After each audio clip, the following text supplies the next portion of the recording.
I say Apex. What do you think is going to happen to Joe Lampton? I said, you know what? The route this man is taking is not a very good one. It's probably not going to work out for the best. And does anybody ever listen? No, nobody ever listens to what I say. I try to tell people. I try to help people.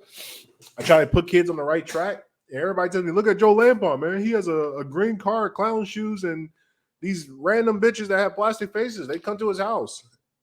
And I'm like, all right, keep going with it. Keep going. Tell me more. Because what you guys don't see is the behind the scenes. See, Apex has lived a life. I lived a life.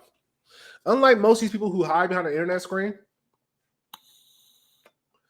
I have lived a vast life of many experiences, and I've seen many things. And in my time of seeing many things, one of the things I've come to discover is that Top G, man. We're gonna go all deep into the Tate situations, and now Tate's out here doing like a why do you guys think Tate got free? Why do you think Tate's able to do all these interviews and go on house arrest? What do you think happened? You think Tate just magically they just felt bad and they're like, yeah, you know what, Tate, Top G, we're tired of keeping you locked up, and you know what, Top G, this is what we're gonna do for you. We're just gonna let you free. That's what most of you guys were thinking, because most of you guys are clown faces. And the problem with being a clown face is that you don't think about what clowns do, because you're a clown face. You are a clown. So because you are a clown, you don't understand the ramifications of what clown shit gets you. Let me tell you something about what clown shit gets you. Clown shit gets you Joe Lampton results. And that's what these niggas are saying now. Let me go look up Joe Lampton, because this nigga did block me. So sadly, I won't be able to celebrate his fucking demise. Let me see, Joe Lampton. And I appreciate you for listening, Mr. Joseph. You're one of the top supporters. I will not forget you. I'm going to bless you. When Apex gets to the top, I'm taking all those niggas who are riding, the early adopters. I'm riding with you guys. All these bandwagon people are going to start jumping on after they see all their cool friends verified. Fuck them. I want the reals. I want the reals. So we're going to go over what happened to Joe Lampton. I need to put this on the YouTube. Where's the YouTube at? Or the StreamYard. There we go. I need to go ahead and share a screen, Joe Lampton, so I can show you guys just the clownery. Because everybody thought I was joking. Yeah, his pal and trainee Vlad is too much. So Romanian authorities changed human trafficking charges against Andrew Tate because he gave up who was really doing it. Prosecutors say social media influence being investigated for more. Prosecutors say social media influence being investigated for more serious crimes of human trafficking in continued form. His pal and trainee, Vlad Joe Lampton, has been arrested today for human trafficking. Who would have fucking guessed? Who would have guessed? Once again, I'm undefeated. I'm fucking undefeated. Because I tell you guys these things. I explain to you what's going on. I give you the real. Nobody else is out here telling you what's really going on in these streets. Everybody else is scared. They're scared of all these fucking entertainers. And I'm like, bro, at the end of the day, all these people that are on Twitter, all these people, they're entertainers. They're here to make you laugh. And then some of them give some real value. But for the most part, they're entertainers. They're here to make you laugh and maybe earn a couple $100 doing it. And the problem is a lot of you niggas take these people seriously. And I try to explain to people, I try to explain to you guys, you niggas, that these people are doing things that likely would get you hemmed up by the man if you are not careful about how you go about these things. And most of these guys are not very careful about how they go about these things. They go about these things in the most lame-ass nigga way possible, which is they jump on board to fashion trends, which is the Let me, what the fuck? Why can't I share this on the, god damn it. I get so tired of StreamYard. StreamYard, you annoy nigga. You really do. Let me go ahead and get this on. But what I try to explain to people is that there is ramifications for all the choices that you do in life. And let me tell you something. When you do good in life, when you help people out, when you do things to make the life of people around you and people better, when you do business in an ethical manner, you don't end up in situations like Joe Lampton or like Tate. You don't. Very rarely do people who do business by the book, who really try to help people out and make sure they get ahead in life and they're winning in the transaction, really these people get fucked over. The people that usually get fucked over are the people who are trying to figure out get rich quick schemes that don't provide real value. If anything, they provide degenerate value. And there's no such thing as a degenerate business that is profitable in the long term, on the longer timeline of life. Like Pornhub, all these things are eventually going to go, they're all going to get canceled at some point. At some point, we're going to start to really regulate the internet. Like, yo, hold up, man. Like, we can't be having kids watching this shit because these kids are coming out fucked up. They're coming out fucked up. And Joe Lampton is one of the criminals who helped propagate this OnlyFans shit that steered the youth wrong. And that's why I was rising against him. See, I'm not scared to say this is some bullshit and that this is probably not the best thing that you go. So here we got Tate in the voice message. Oh my God, it's so beautiful.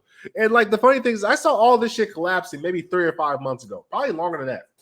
Like, I was looking at this shit like, yo, these niggas got all these group chats of how to do OnlyFans, and they call themselves pimps. Whether you know this or not, pimps are not looked at very highly in regard in civilized life. And real pimps don't put their shit on the internet. Real pimps, you don't even know that they're pimps until they're fucking retired and out the game. Unless you're doing some sugar-free shit where like they're just out here making music and stuff like that, but they're not actually out here pimping. You don't talk about your crimes while you're doing it. Like, why are you bringing underworld shit into Square World? Why are you doing that? Why are you putting this up on fucking social media where there's a whole timeline of all your activities and how you do your maneuvers? This is why I was always suspect of the OnlyFans shit. Like, look at this conversation between Tate and Joe Lampton. Guys, understand something. I've been in the trenches. I've been at war with these hoes in every regard. I don't lie about my body count. I'm not some PUA dickhead. I fucked in excess of 500 women. Now, let me ask you something. When you hear about a guy that has fucked 500 women, out of those 500, just from a logical man, how many of those are like actually quality women that you'd be like, I'll be happy to take this home to my mom? I would say maybe less than 10. So Tasha's out here fucking willy-nilly any fucking bitch that gives him any type of attention. That's low-value shit. Low-value shit. If you're out here just fucking everything, you're just low-value. Dick is like bubble gum. It's fucking cheap and anybody can get it. It's not fucking anything, something to brag about. Bitches will fucking anything. Anything. And so I fucked the excess of 500 women, beautiful women. There's not even 500 beautiful women on the planet. I don't even know what this nigga's talking about. And the PhD test method has never failed me ever. That test never lies, ever. It's super important to start from dominance. And if they fail those tests, you don't want to. Trust me, no matter how hot. The PhD test alone was fundamental to me becoming a millionaire. Past tests, dominant start, webcam. A progression into cash for me. That's how important this test is. It made me rich. Nothing else is a good indicator. I fucked girls first night who end up being amazing chicks. That is some real shit, though. My best relationship was a girl I fucked the first night. Oh, my God. A lovely relationship for a fucking year or so. Still good friends to this day. But it wasn't because I was trying to be no dominant nigga. I was just being me. I told her, look, hey, babe, I like you, and you're not going to find out the real me until you probably have sex with me. So let's just get this out the way. And what'd she do? She got it out the way. So bravo to her. And then we got Joe Lampton talking about it. I talked a few days about it. A guy knows his high school is with a girl. He's not a dork like most on Twitter. He looks good, has muscle, fucked over 20, 30 girls. Why do you know how many men? Why do you know how many girls that your boy has fucked? Why are you keeping count? Like, who's bringing this up in conversation? Like, honestly, think about this in your regular day life. Do you ever ask your guy friends, how many girls have you fucked in your life? I don't think I've ever asked a man that question ever. Because why do I care? Now, I might ask, like, hey, bro, did you fucking dirty bitch? Like, if we're drinking after each other, yeah, maybe, man. I probably don't want to drink after you. That's probably disgusting. But no, I've never brought up in casual conversation or even in deep conversation, how many women have you fucked and how good looking were they? But he has fallen in love with a girl too bad. He behaves too good to her. She is Instagram allowed to have friends, etc. As a consequence, she fucks Tate and he doesn't know. Why are you, like, bro, if you're that type of guy, you got to tell your guy, hey, look, your girl's fucking somebody. Maybe he was a bit violent in the first place. Big Daddy T would have come on his male's female. Well, who talks like this? Like, realistically, who talks like this? Maybe if he was a bit violent in the first place, Big Daddy T. This nigga called another nigga Big Daddy T. Would it have come on this man's female? What are we talking about? Like, who has conversations like that? That's what I'm saying. All the shit is very weird and janky. It's some weird shit, janky shit. We got some other guy. Might be important to point out that these girls are under no obligation to stay. They could walk away from a relationship or cam at any moment. Nothing is actually forced. Horseshit. Horseshit. Listen, let me tell you something about women. Women always want to get paid for whatever they do. They always want to earn something for whatever they do. Whenever they do anything, they want something on the back end. They're not going to just let you put them on webcam and then they walk away for free and then you keep the money. No. It's the ramifications. That's likely what happened to Joe. Because when these girls started thinking like, hold on, I'm a hot girl. I could probably do this on my own. Why do I need this this guy to even manage my shit? I'll do it myself. And then she probably started demanding, I want more money. And Joe was like, well, I'm a broke boy. I spent all my money on clown shoes. And she was like, oh, shit. Well, what are we going to do if you're not going to give me the money? Well, I'm going to police. And that's probably what happened. They probably went to police. There's probably a bunch of girls. That's what I'm telling you what's going to happen to most of these OF managers is that they're going to end up. Yeah, I'll bring you on, Alex. Hey, welcome to the show, sir. Oh, hey. Hey, how you doing, sir? How you doing? No, good. You can keep going. I was just listening to you talk. Yeah, I mean, you can finish what you're saying, and I can add on something after when you're done. Oh yeah, no problem. And here's where the dumb shit goes. He says Loverboy method is basically the Romanian version of the PhD webcam course. You get with a girl, make her fall in love, then send her to work in the West while you take all the money. That's some hardcore shit. The Eastern Europeans are ruthless. These niggas are dumb. Like, what? Why would the girl do? Like, think about this from a logical perspective. No girl is just going to allow you to videotape her, put her shit all over the internet, and you not be able to wife her, not take her seriously and wife her in any capacity. And then you take all the money and you don't do anything for her to make sure that she's taken care of for doing this for you. You're out your mind if you think she's just going to let you get away with that for free. And now we're starting to see the repercussions of such actions. Please go ahead, Alexander. Yeah, I know. Like, to be honest with you, man, I've been following Tate since like 2015, 2016, and like I knew about the whole thing with the webcam and all that shit. I mean, personally, I personally thought that was iffy as fuck. But here's what I'll say about Tate. Like, overall, he has a good message that I personally resonate with. But do I think about your argument about this, whether they should lock him up or not? To be honest, no, I don't. Maybe that's a little bit splitting with your view on this. But I mean, I think you have a nice view. It's based, but I think it's too much. I think it's too much. But that's kind of how I feel on the situation.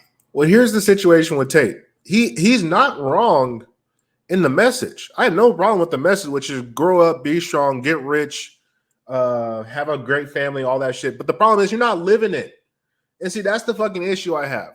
Because now it ruins the fucking message. It soils the message because now when they do the background investigation, they see what you're like. Like, if I go around telling you don't fucking jerk your meat and then I'm a porn star, it's a tough one to fucking comprehend. Because what you're doing, you're saying something, but you're doing it for profit. You're not actually living the message you teach. And that's the big problem I've noticed with the internet age is that we got a lot of people regurgitating positive messages that are true. You can't deny the information. The information is true. But the problem is, how are you living? Are you embodying your philosophy? Are you just saying some shit? And that is currently the predicament I find in most influencers. They're just saying the shit that sounds good because that's what catches on at the wave at this moment. But what are you standing for? I want to expand on a couple of those ideas, if you don't mind. Go ahead, please. So, like, that's so true. A lot of these people are just full of shit, and they're looking for money. They're looking to get paid, and they need attention. That's all they're looking for is attention. You know, and one reason what I have with all, like, one reason I try not to even follow any, like, I follow Miss Chong. She's, like, does this whole war room thing. But, I mean, I've known about her for a long, long time. But I don't follow any, like, women or any of those women influencers. And I don't watch that shit. Like, I'd say the first YouTube I've watched in a long time was that podcast with Patrick and Tate. I mean, that was, like, the first time in a while. But here's my point. My point is, I mean, they're all full of shit. They're a bunch of goddamn frauds, honestly. I will say this. I think the people that support Andrew, I think they should, you know, come out and maybe say, hey, we like you, we support this, but we disagree with B. You know, I think really we need to hold more responsibility on the people that follow these people. For example, like, you know, OnlyFans, there's an industry because people consume that shit. We need to stop that consumption. So we need to have a dialogue with Andrew. We need to make it clear that, look, you cut that shit or we're done with you. Goodbye. Because here it is at the end of the day. He wants to be good, honest, justly, all that. You're right. We need to demand more. It needs to be more. You know, if he comes out now and he beats this and he drops all this shit with this webcam, all this bullshit, you know what? There's redemption and just like, okay. You know, absolutely. We got to crush everyone else. Everyone else is like, you know, helping guys masturbate to the internet. We got to crush them all. Well, here's the thing. Here's what I look at it. Okay, let's say he renounces it all and he says this is no longer something I'm ashamed about it. Blah blah blah. At the end of the day, a man is measured by his work. What has he produced? What has he gave of value to the world that is of tangible use that helps for survival? That's how I judge a man. What are you doing to build communities? I don't care. And that's the big problem with the internet age is that we have a lot of people who are just talkers. Not a lot of people are out there actually doing work, putting in efforts to make sure other people are having taking on the roles and the duties of man. Because at the end of the day, a man is judged by his responsibilities. What are you responsible for? Who looks up to you? Yeah, I would say this about that. I'd say, like, it's and maybe this is kind of a shitty response, but here's what I'll say about it. He's even said he wants to be basically, you know, I won't call him a media whore, but like a media influencer, okay? That's what it is. It's just positive propaganda. So we live in an age where we're completely being attacked by negative, anti-family, anti-God, anti-human propaganda on repeat. He's a public, influential, handsome, tall, beautiful person who's speaking a good family message, providing a good, exemplary role. Now, he's not perfect in that, which makes me even more intrigued to follow him because there's that paradigm of not being the perfect, like I supported President Trump. President Trump's not perfect, but he's a G. And it's just that whole arc of someone not being perfect, not being exactly who they should be maybe at the start, but then through the pain, through the crucible, they become this great leader. Like one of my favorite people I'd say in history is Martin Luther King, but there could be even criticisms of him. But then when he lived his life towards the middle and end, he became this magical, electric, fiery, impactful person that's now will be remembered in American history until there is no more America. Or as long as there is America, there will be remembrance of him. So, you know, that's my view of Tate. It's like not throwing the baby out with the bathwater. I look at it like this, man. All that shit is fucking basic common sense. I want to see motherfuckers living. I don't know how old you are, but I'm a man. I'm a full grown ass man. I'm 60 something years old. And at 60 years old, talk is cheap. I don't give a shit about hearing about none of your talking. I want to see, what are you producing? What have you shown? What does your family structure look like? You talking about this family shit. Where is your family? Now, unless you got a real valid excuse, hey, I don't have a family because blank, blank, blank. But he never explained what's going on with his family. And he never came truly clean about shit. The only time he came truly clean about shit was when they put that pressure to his ass and he folded. He folded and did that. Well, it's all a character. It's not real. I'm just playing this guy on the internet. So I'm like, you weren't standing on what you were saying. A man goes down with the goddamn ship. You go down with your principles. If that's what you're really standing for, you put that shit out there and you say, yeah, nigga, this is me. I'm a family guy. Family first. Here's my fucking kids. Here's my wife. Even if it's a divorce, at least you tried. I want to see the results of what you have produced as far as the work is gone. I don't want to hear about the talking no more. We're past the talking stage. The talking stage was good back in the day when mass media first came out. We have a bunch of talkers. Now we got a bunch of talking ass niggas. And one of the worst niggas that are a part of this shit is that Sneeko character. That Sneeko nigga is a fucking rat bastard. Because that nigga, he changes and flip-flops to whatever the fucking tone that gets him the most pussy. And that's most of these niggas. Most of these niggas are pussy mongers that are just using the platforms and using these messages and being the bad guy, not for a real meaning of change for the community or for life, but to just get more pussy and publicity in the for the bankroll. Here's what I'll say about Sneeko. Like, I'll agree with you on Sneeko. Listening to Sneeko is annoying. Especially when he talks about religion or whatever. He's a clueless clown. I read the entire Bible in a month. It took me 8 to 10 hours a day. I took time to read about it. When the guy's asked about stuff on it, he just, like, he has a bunch of weird responses. Because you ain't living shit. Because you're not doing man shit. With him, I just feel like it's a trend. It's just always a trend. But yeah, you go ahead. Sorry. Oh, I was gonna say, yeah, but Tate's on the same shit. He went to Islam when shit started going bad. Where was the Islam at when this nigga was talking about Bugattis? That's what I'm asking. That's one of the things. I'm not gonna say that it's wrong to change a light when things go bad. You hit rock bottom. I'm not gonna say that's wrong, but rock bottom should really reveal truly who you were at the beginning, who you are at your core.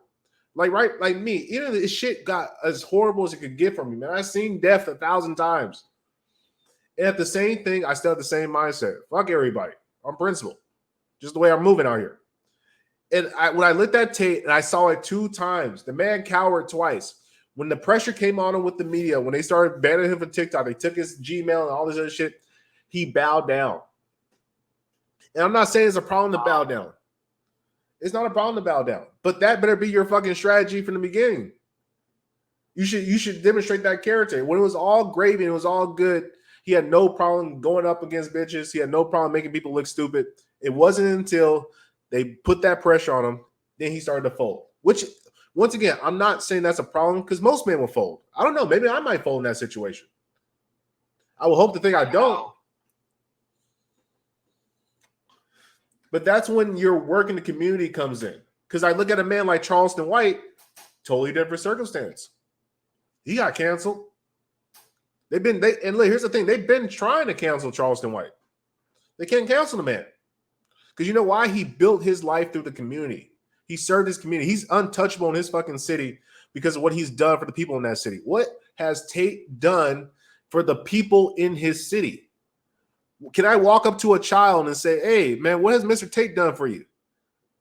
And I'm not talking about just throw money at a motherfucker. I'm talking about feed, clothe, build, get these niggas education. I'm talking about real fucking work when you're on the ground floor. That's what I'm doing with kids. I don't fuck around, just come in once in a while. No, I'm with these kids every day. I make it a point to go see them, be an influence. What was Tate doing? That's what I need to know. Where are the kids, not the kids from the fucking internet, where are the kids from real life that were fucking with Tate? The kids don't lie. Well, he does have on his webpage, if you go to Cobra Tate, and then you go to, there's a part where he talks about his donations. So, but. Fuck that donations, man. That's not exactly what you mean, but. Bill Gates gives donations.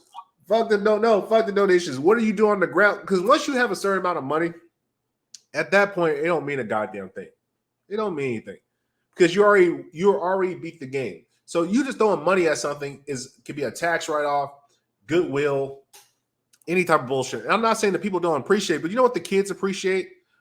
When you get down there with them on the ground floor, when you're digging fucking sandcastles, when you're fucking talking to them, reading to them, playing ball with them, really spending time so they have a fucking masculine figure to look at. And you don't have to do it with every kid. I mean, the world's a huge place, but in your community where you reside, are you putting time in with the youth?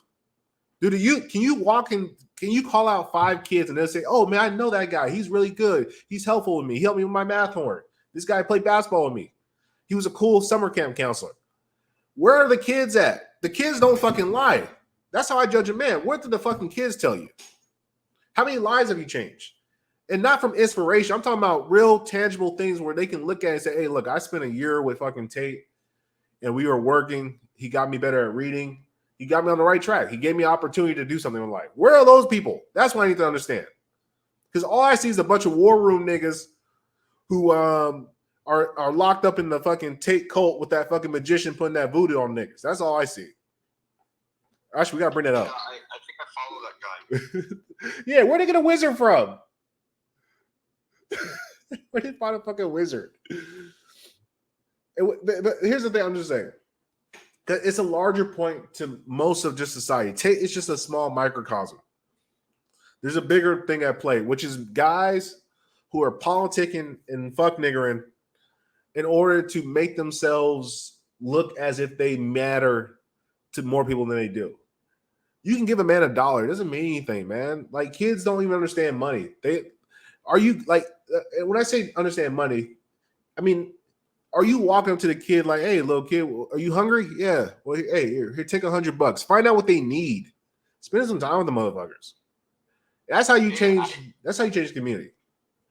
I do. Okay, this might sound bizarre.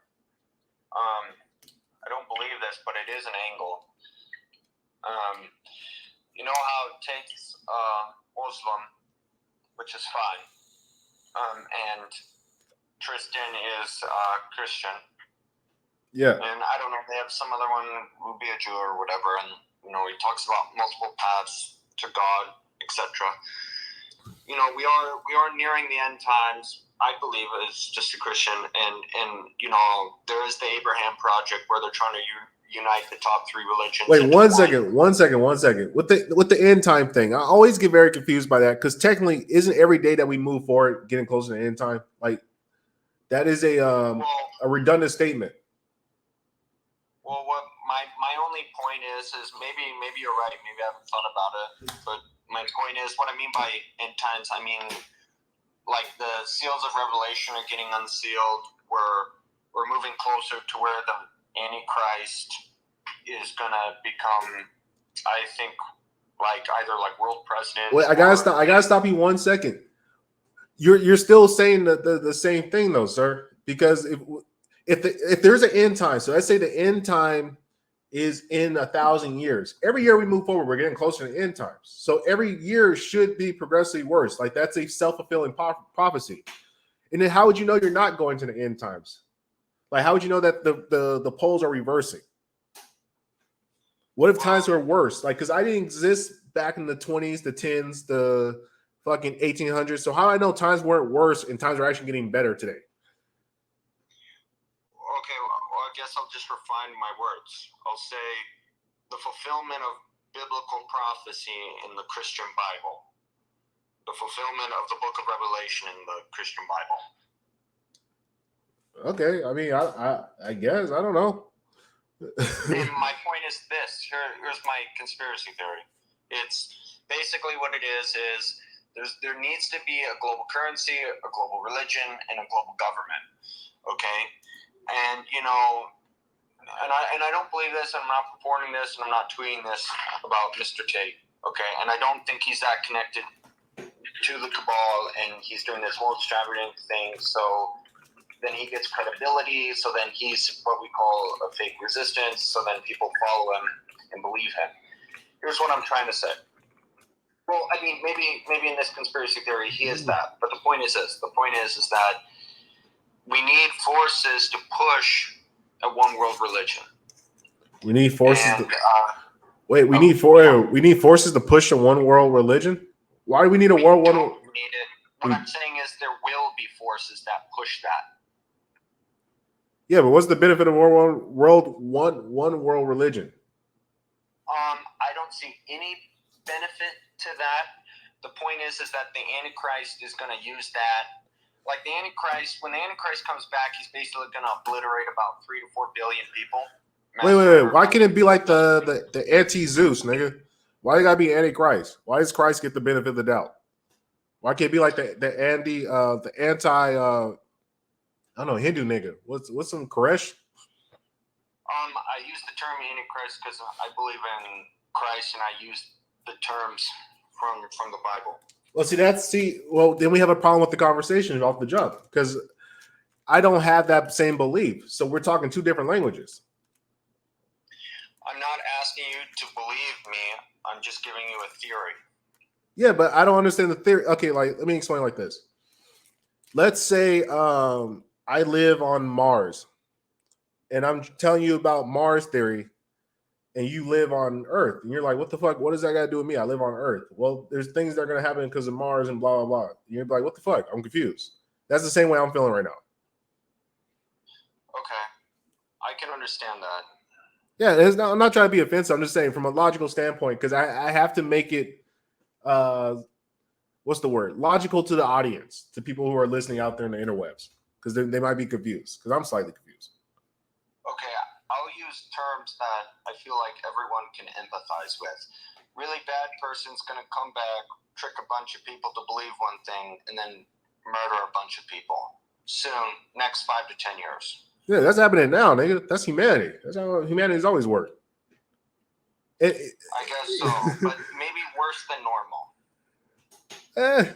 I mean, once again, okay. Let me go on a tangent about this because I have to explain something about people. See, one of the things I'm suffering with now as a man. Oh goddamn! I forgot I have all my DMs open. That's bad. Ooh. Hopefully nobody sees out of the stream. Okay, good. We have the other video. Okay, so one of the things I've realized about human beings is that a lot of times when you embody the things that human beings wish to embody, like they begin to hate you unless you like trick them. And so you almost have to trick human beings. And I think what largely happens with like the evil thing, because I don't believe in evil. I've long lost this idea of evil. It doesn't, because evil is nothing more than the view that you, or the lens that you see something in. So what you might view as evil might be a blessing to a bunch of other people. And so the idea and the concept of evil is largely a subjective view based upon like just where you are viewing the object there, or where you're viewing the particular vantage point. Like, for example, if Earth was to be fucking destroyed by some advanced alien civilization, would we consider that evil? Yeah, most of us on Earth, because we live as human beings, this is our home planet, we'd be like, what the fuck? They just blew us up and killed everybody. That was a very evil thing. But what if that advanced technology had, or that advanced civilization had time travel where they can view a lens where, oh shit, Earth is going to actually come and destroy us accidentally in a year. There's nothing we can do about it unless we kill them. Or Earth is just going to come and go attack us because they discover light speed or some shit. See, from that vantage point, or from that viewpoint, it's no longer evil. If anything, Earth looks like they're evil. And so when you look at, that's kind of how the lens I look at things. I don't look at evil or good. I just look at like, what are the results of something that has occurred? Is it a net benefit or a net positive to me? Or net positive, net negative. There we go. That's the word. Continue though. Yeah, I would say you're hitting something deep. And what I would say we're all dependent and bound by our knowledge and self-awareness. This makes up our reality. But really, my reality could be your illusion.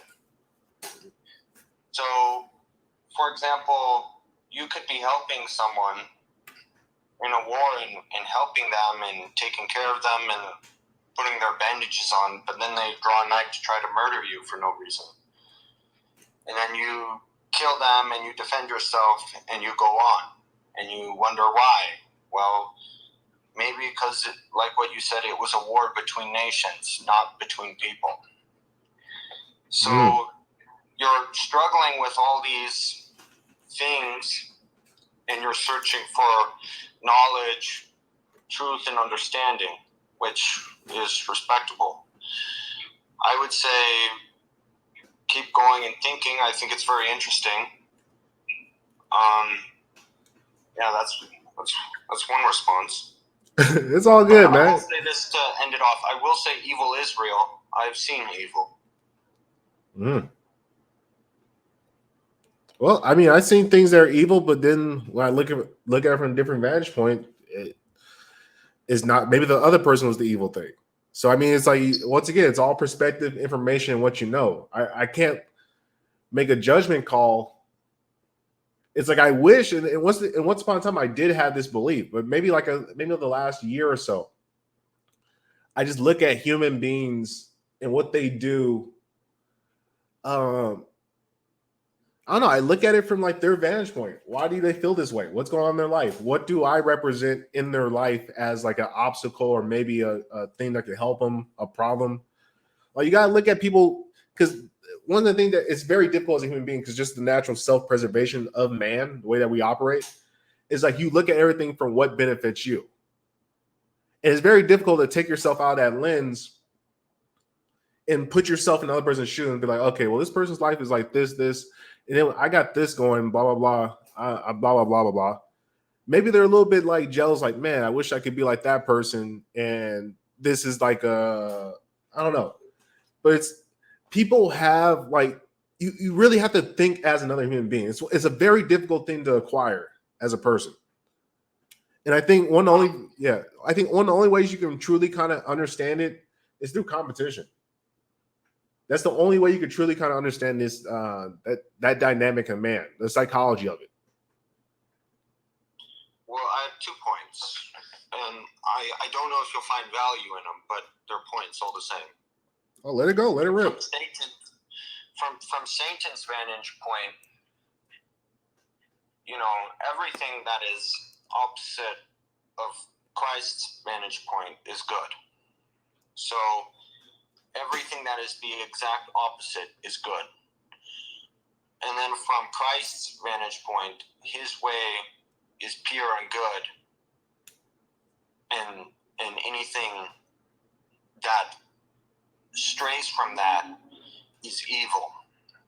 Now, we're trying to think on which vantage point, which path should I walk. I chose Christ's path because in the realm of Christ's path, everything is beautiful, organized, peaceful, and perfect. But then when I go down Satan's path, everything is evil, disorganized, ugly, disgusting, and selfish. Those are the realities. I believe people are created in the image of God. We have God's ability of creation. Also, all right, wait, one second. Wait. The ability of good and evil. 1 second. This is a quick question. Are you trying to preach to me? Like, you trying to convert me to Jesus Christ? No, I am the Word. I don't understand what that means. I'm confused. What it means is that I read His Word and I speak the Word. But, you know, if you do good and are good, you know, be good. But I hate evil. All right, I think everybody hates evil. I don't think there's too many people walking around thinking evil's good. But I mean, man. Back to the Lampon thing, because I'm getting sidetracked with the deeper philosophical of religion. That probably should be another show at some point. But the Lampon situation. What has occurred in the Lampon situation is what's happening to so many men in our particular lifetime. Is that they're looking for the short-term cheat cuts or cheat codes of life. And the problem is that the internet allows you to do that. The internet is like this fictional Wild West place that can really let you do whatever you wish to be. Like if you can figure out how to get the pictures, and then with AI and the extra advent and all these new things, it's going to allow people to be able to create just these fantasy worlds. And that's what Joe Lampton was living in. He was living in a fantasy land.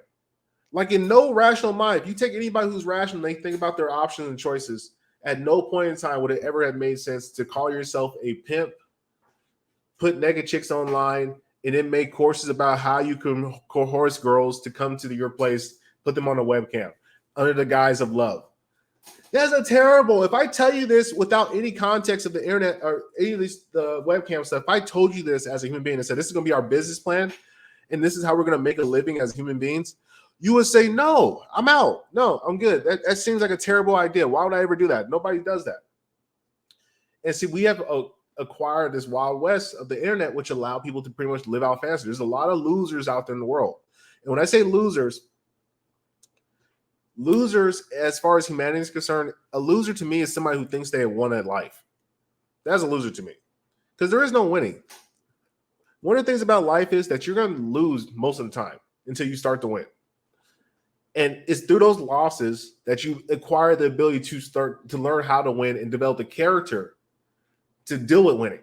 Because it's very difficult. People think it's hard to be a fucking top guy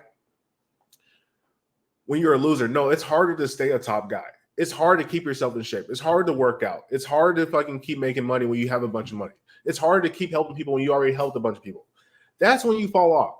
And the way that the universe works is the law of the average. So whatever you do in life, you will get the average of that at the end of your life. So if you choose to work out every day, take care of yourself, eat right, drink water, sleep good, and just try to live a stress-less life or just dumb stress, you're going to have a very wonderful end life. That's going to be your average because most of your life you lived as being a healthy person who wasn't that stressed. So it only makes sense that you're going to be a healthy person who's not super stressed when you get older. But if you do the opposite, which you decide not to take care of your health, be fat guy, don't eat right, don't read, don't write, just be a slob. Well, guess what a slob looks like at the end of fucking life? Like a fucking slob, but an old slob. And that's even worse. So remember, you are the average of what you choose to do in this life. You don't get away with just bullshitting and then somehow making it back up. Like it takes a while to make things back up. And the problem with the Lampton and what most young men don't understand is it takes a minute to build your average up. Like your average when you first start anything is going to be very low and very horrendous. And this is such an obvious fucking talking point. Like I feel like it's redundant even bringing it back up again. But you have to keep losing, and these losses slowly start to make you a little bit better because you gain experience. When you gain that experience, you then become very good because you know how things are going to play out. And there's not going to be too many humans that have existed as long as you have who have the same youth or vigor along with the same wisdom. Because one of the things that happens in life is that you get the youth and age in the beginning, and you're supposed to work through different things in order to acquire the wisdom on the back end. Like one of the things I've fucking really taken up learning is watching old guys during when I'm at work. And when I watch these old guys, what I watch them do, they're so methodical. They sit there and they look at the whole, okay, this is what I gotta do. I gotta get this to here. All right, this looks about here. I can get this, measure this. And like they're just thinking, they're sitting there just problem solving, calculating before we do anything. And he's like, okay. I think I know what I got. He's like, go get this. I'm like, all right, I'll go grab it. And as I watched him and as I started to see him and ask him questions as it plays out, like the longer play of the game, what I've acquired is like, you have to have steps to steps to steps to steps. There has to be a long plot out method because if not, you build bullshit for yourself in the back end. And that's what happened to fucking Tate. That's what happened to Lampton. That's what's happened to all these old F niggas and everybody else who chooses not to take a route that has long-term sustainability that brings value to the community. That's the key part. Nothing that does not bring value to the community is sustainable over any long period of time. Mafias are going to fucking fall apart. Gangs fall apart because they're built off of degenerate shit. And naturally, if you're basic degenerate, you're going to decay over time. It's inevitable. You're not going to get better with time if you're doing degenerate shit. It doesn't make any sense. And that's why the best civilizations, they have a great army, but the culture and the technology and the education and all the other shit that makes them wise that plays a much longer role in making sure that your country starts, their ways get adopted. And that's what happened to America. America at one point was very innovative, very rugged. And now we have pretty much put that image out to everybody else in the world. Everybody wants to become like Americans. And now Americans are lazy sacks of shit that are getting lapped by every person who comes to our country. And that's the situation we find ourselves in. And now that we're starting to see the degeneracy of America is now propagated to the Eastern Bloc boys. And the Eastern Bloc boys weren't ready for this type of shit because their laws ain't moving like our laws. Our laws, people are very lazy. So you can get away with a lot of bullshit unless you just do it very openly and brazenly, make a ridiculous amount of money and don't pay taxes. Some countries, they have a thing called standards and ethics. And they, even though they might be corrupt, they'll come get you for some shit. But anyway, man, appreciate y'all listening. I'm about to go fucking get a run in because Apex is going to run a Naga tournament because fuck everybody on principle. Rug pull.